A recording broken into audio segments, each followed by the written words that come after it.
Hello my crafty friends. Today I'm back with a clear card. It's not interactive, but I thought I'd go over a couple of details with you. I simply die cut this pretty printed panel from a sheet of patterned paper. I will have a full supply list on my blog, which is linked below. I added some stickles for additional glitter, some no-hole sequins from Studio Katia, and then I had some shell sequins in my stash, so I used that as well.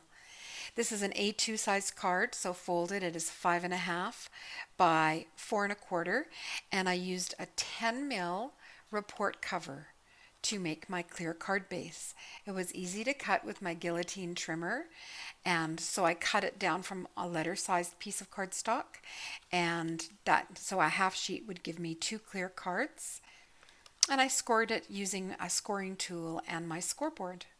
I didn't press overly hard on the score. You could probably fold them by hand, but I do like the clean line that it gives you.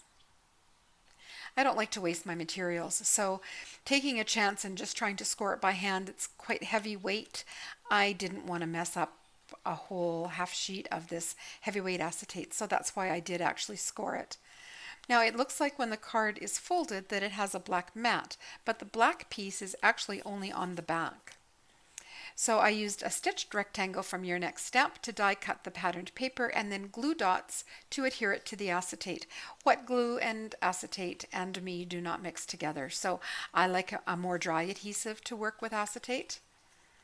I cut the same sized stitched rectangle from white cardstock, and this is cut from a pearlized mauve cardstock that has a bit of texture to it. It is some coral from Elizabeth Craft Designs, some more of the seashells, and I black embossed the greeting on this stitched panel before I put it in the card. Because I have to admit, this is the second card I made. The other half of that plastic, I wrecked it.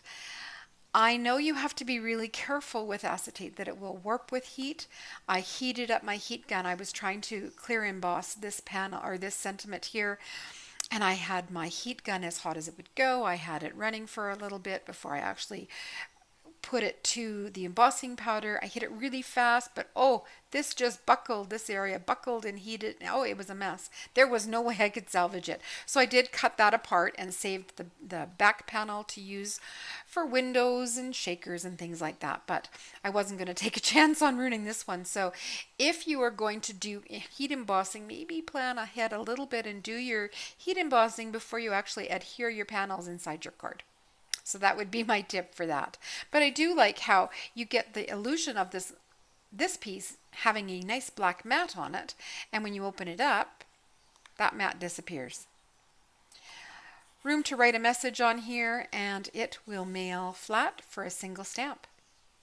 If you enjoyed my video today, please give me a thumbs up and subscribe to see more of my cards. And that is it for me today.